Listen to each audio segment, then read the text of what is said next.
Hello, it's Tuesday after a long weekend. It's been another week of health education and another chance to learn from our mistakes.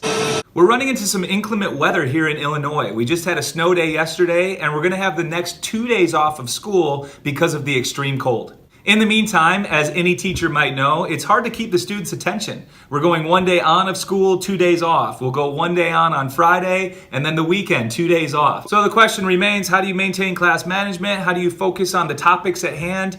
And how do you just have some fun despite the choppy schedule? At the 7th grade level, I've been including some mindfulness as a focus for mental health as well as self-management.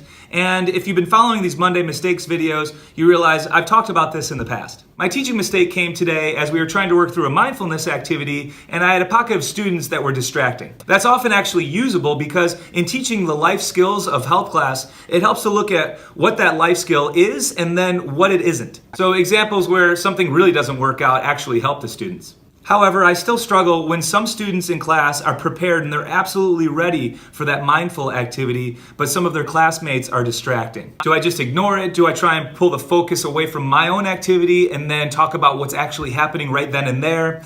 It's a tough one.